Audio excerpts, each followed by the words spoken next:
Hey, Natural Beauty. It is me, your girl T of BeUTee Bath and Body. And today we have a special lunch and learn. As many of you know, October is Domestic Violence Awareness Month, and each October we host our Buy One, Give One soap drive. Today, I have with me my very, very special guest, Miss Rhonda Anita of Rose of Sharon, Atlanta. And she is actually going to be, well, her organization is going to be the recipient of our soap drive donations at the end of the month. So, Rhonda, thank you so much for joining me today and just for everything you do ahead of time before we even get to this interview. Thank you so much for being. Thank you.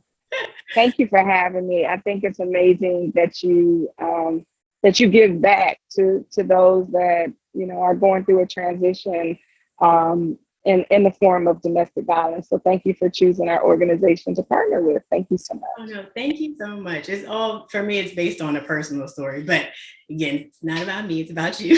So, if you would Okay. give us a little intro about yourself and about your company. Sure. So my name is Rhonda Anita, also known as Rhonda Anita Thompson or Rhonda A. Thompson. I am the CEO and founder of Rose of Sharon Transitional Living for Women, which is a domestic violence organization here in Atlanta.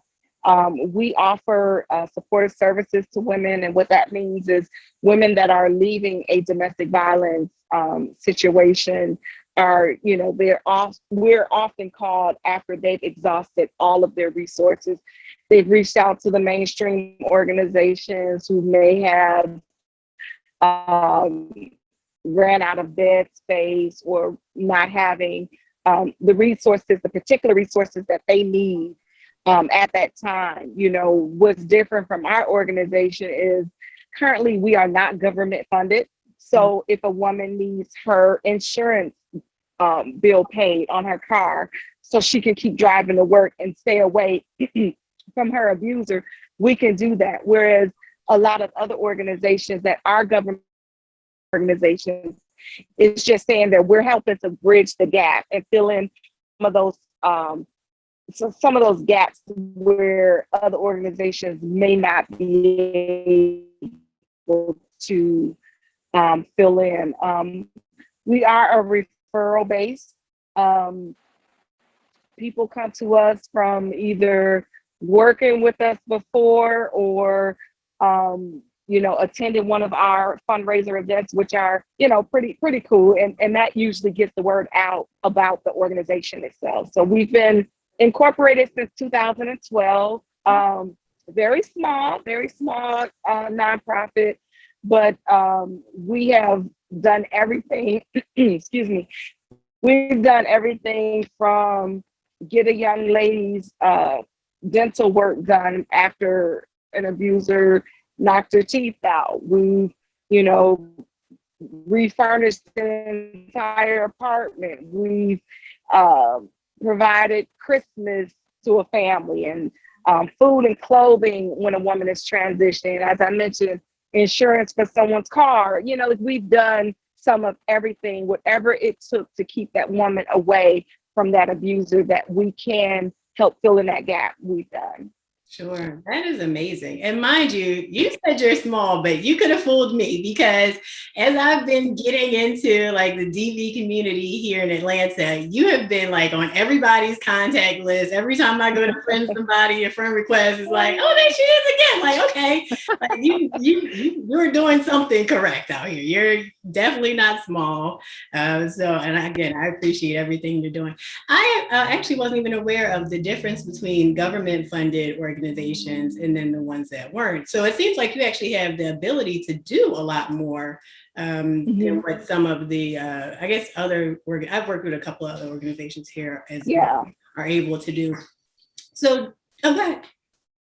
So it's good to be government funded because you have more money, you can help more people. But our funding comes from me and private donors, people like you that, do some different creative things that can, I have a lady who's a flight attendant the past 4 or 5 years. Her and her entire crew collect small toiletries every hotel they go to, they collect small toiletries, and then they stockpile them and bring them to me a couple of times a year. So Yeah. there's different ways that people, you know, help. Again, I do a lot of different before COVID. Really, things have slowed me down quite a bit since COVID. But before COVID, I did a lot of different events for the public, um, to bring awareness. We have one of our main events is Living Behind the Mask Masquerade Gala, which is about 200 to 250 people. We do Tea Party Socials, which is a tea party event. We've done Sunday Wine Down, which was a food and wine tasting event. Anything to bring the community together. Sure. They get an event, we bring awareness, and we share the name of Rosa Sharon with those that attend. So that's kind of how we've gotten our footing, and that's kind of how we've gotten whatever funds we have, and we can kind of help wherever we need to be. Whereas with funding, with organizations that get government funding, their funds are restricted to certain things.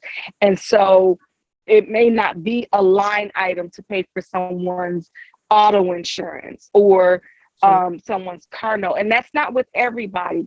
I'm just giving you an example of how currently we're freed up to do, you know, some different things. But our goal is to be government funded, because our vision is not just to provide supportive services, but our main mission is to provide housing.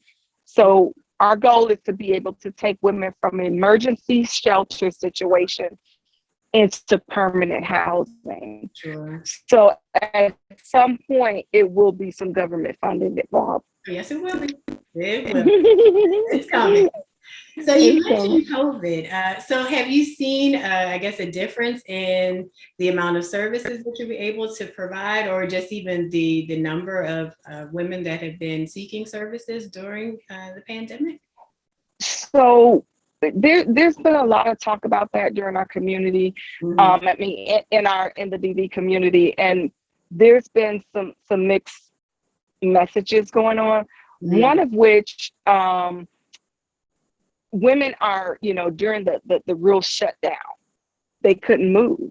Yeah. So you have women that you have more DV cases coming out because they're not able to get out and move around. The abuser is always around.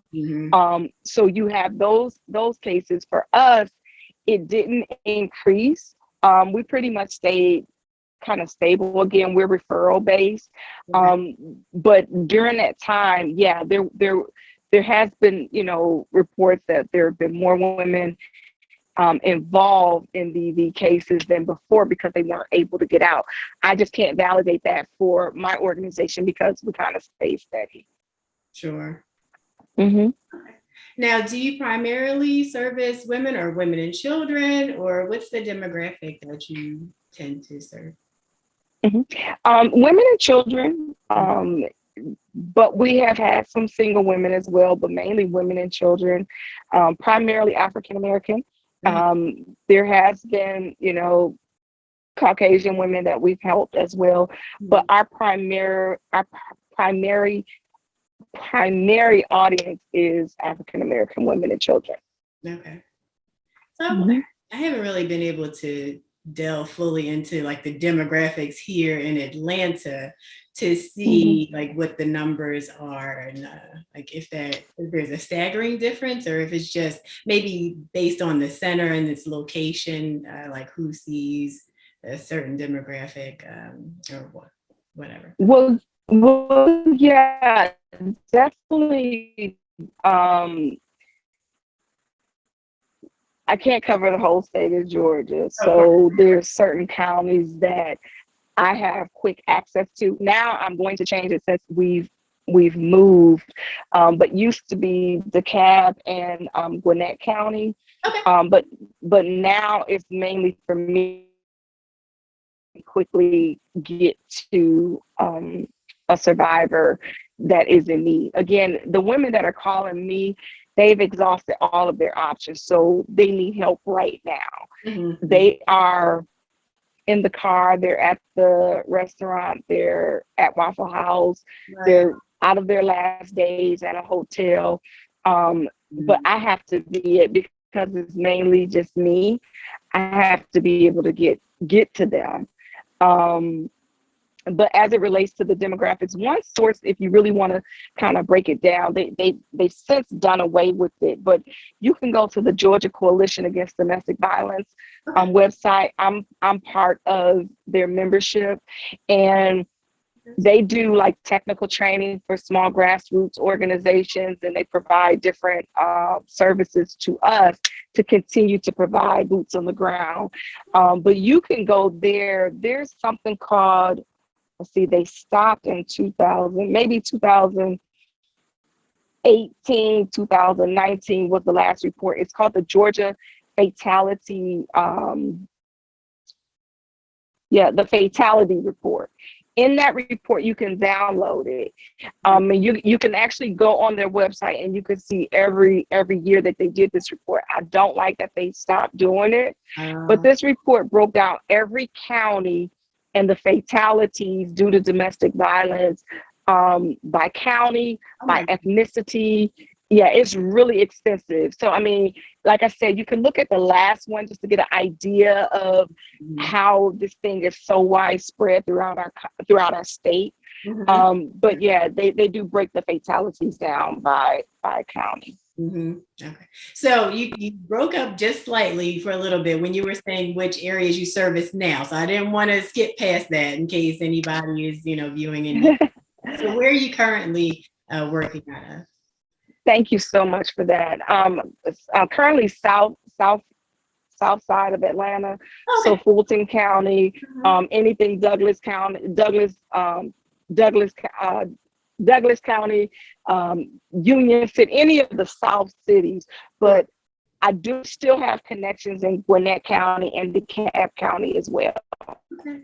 That's fantastic. So you said Mhm. that you do the majority of this or all of this by yourself? I do.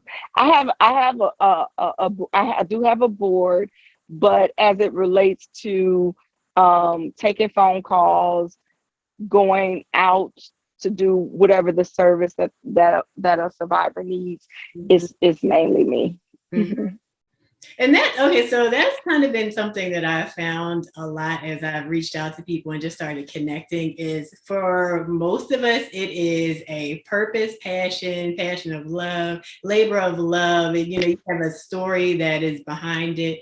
And so, I guess it just goes right along with what I've been seeing. I guess I could give you a little bit about myself. The reason that I have taken this on is because when I was 3, I witnessed a domestic violence incident. And that kind of shaped my entire life, adulthood. And so I kind of went through this epiphany with God when I was 38, and it birthed this company, BeUTee Bath and Body. And so that's why, like, my primary mission is to help serve survivors of domestic violence, and by bringing a smile to their faces while they're in transition, and just letting them know that wherever they are, that they are loved. So that's why I host this, the soap drive is to get the actual product to women and children in need. And even down to like the packaging, I have like positive adjectives on it. So they do receive it, hopefully they'll get, just like a nice little warm hug. Because I can't be everywhere, but Nice. it's like just trying to support wherever I can, in any way possible. So That's beautiful. So you're a child witness survivor. yes. Mm-hmm. That's yeah. Mm-hmm. Hmm. Mm-hmm. So So Mhm. at our gala, we honor those who've overcame domestic violence, whether they physically have gone through it or child witness survivors as well. Mm-hmm, mm-hmm. Yeah. Yeah, you don't realize how it affects. I guess people think sometimes like children don't remember stuff and like, oh, Mhm. they're young, they're not even realizing what's going on. But you really start to go through life and figure out how it affects relationships, romantic, platonic, and family, Absolutely. everything. And so for me, it's just an opportunity to hopefully assist so that it breaks the cycle in some way, shape, or form. Absolutely. Best of my ability. So, Yeah. So, I mean, I don't know if you have a backstory or anything, but like I said, I realize that a lot of people do this as a, passion, purpose, it's very purpose filled work to do. And if, Absolutely. you want to share that with us, or if not, we can. Yeah. I am a survivor. I like to call myself an overcomer. Um, so the way I break it down is you have a victim, the person that's going through it. You have a survivor, the one who survived it, and you have an overcomer. That person has taken their trauma, whether it was domestic violence, whether it was breast cancer, whether it was a car accident, whatever they have overcame, and they're reaching back and they're using their voice for the voiceless and helping other people get out of it, out of that situation, or to overcome themselves. So I am an overcomer of child abuse, child sexual assault, as well as several domestic violence relationships, both mental, physical, and yeah. So I understand trauma, right?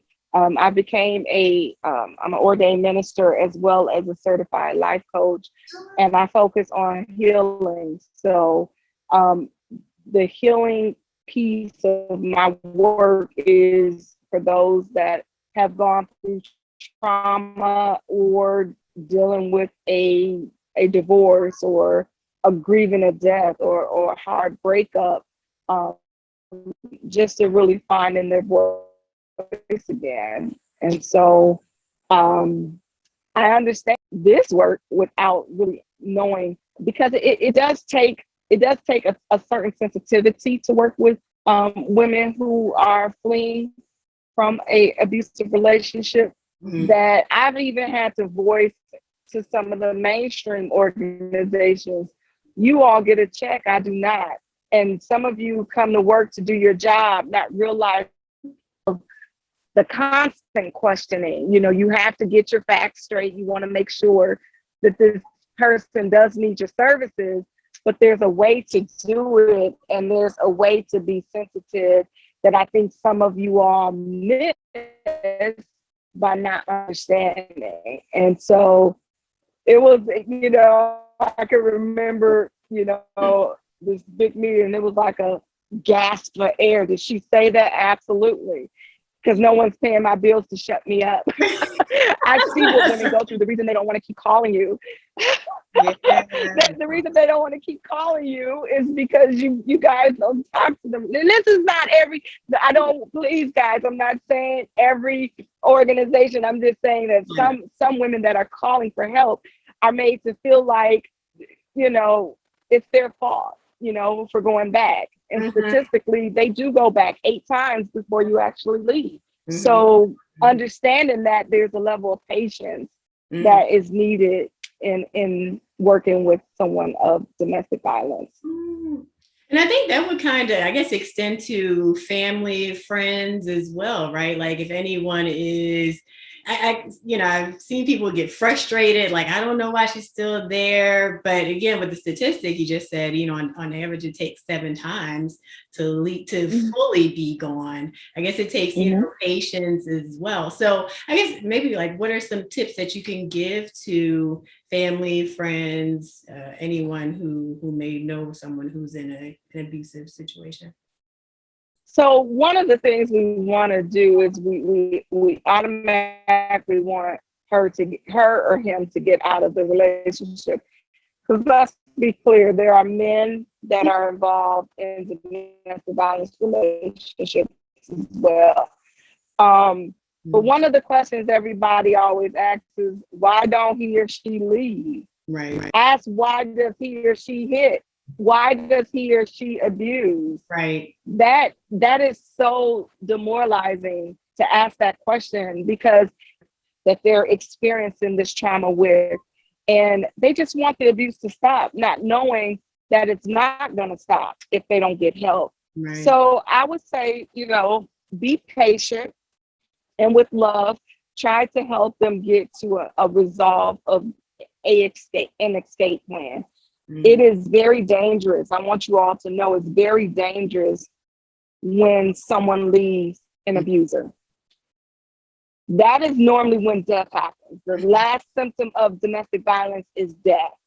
And that is normally when it happens. Not all the time, but more than fewer times, this is when a woman or a male, whoever is being abused, is losing their life, is when they leave. Mm-hmm. So having a calculated escape plan is necessary. I wrote, my first book was Don't Spill the Tea, One Woman's Journey from Abuse to Abundance. In here, I write about a escape plan. It's just a sample escape plan. Every escape plan is different. It's different for someone who has a professional job, from someone who has family in the city, or someone who is in a city that don't have family, or someone who has children, or someone who has a car who doesn't have a car. So you can't just say, oh, come on, let's go.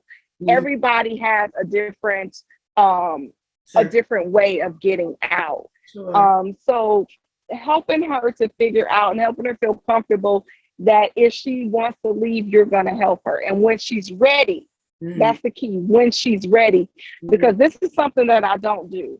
And it may seem a little harsh, but I don't get involved with women that are calling me for just resources and they don't want to leave.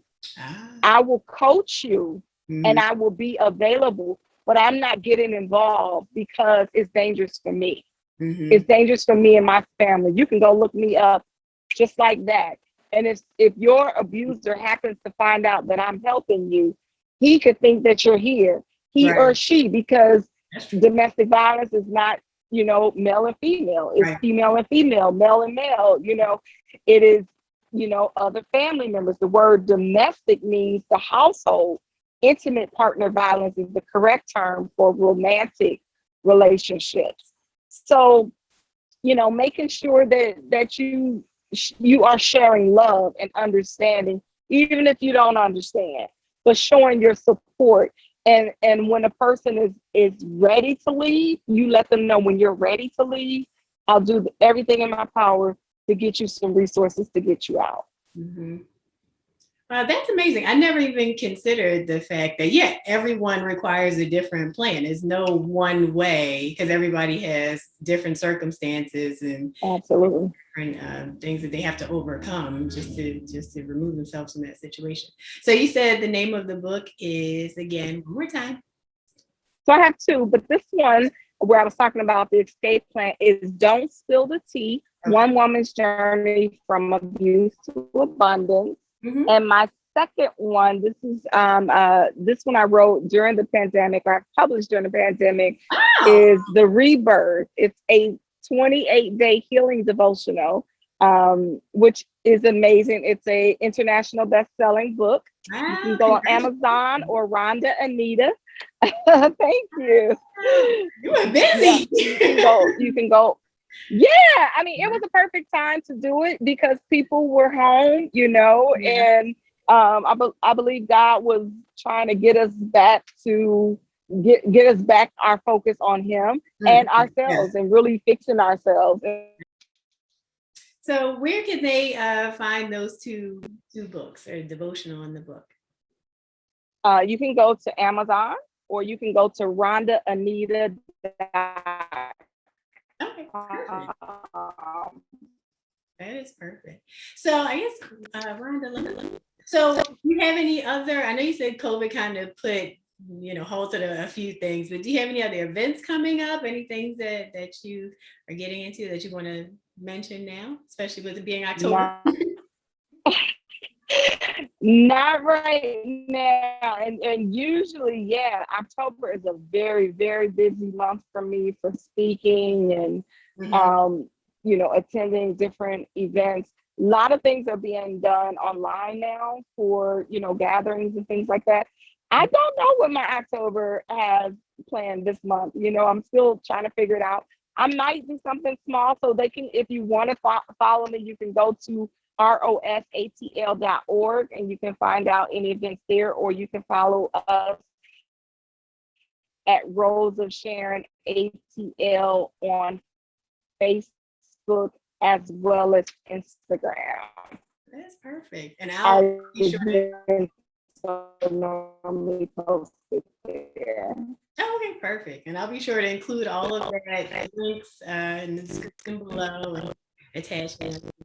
Well, thank you so much, Rhonda, for joining me today. This has been extremely informative. I learned so much. And I love the fact that you did a devotional. That is amazing. I actually just bought a regular, standard devotional the other day. So those things are truly like very, very helpful to get people through and through some stuff. So that's amazing that you were able to get that done and published and everything during the pandemic. Yeah. It's truly a blessing. Thank you. So once again, thank you so much, Rhonda, for joining us today. It has been a pleasure speaking with you and extremely enlightening. I learned so much.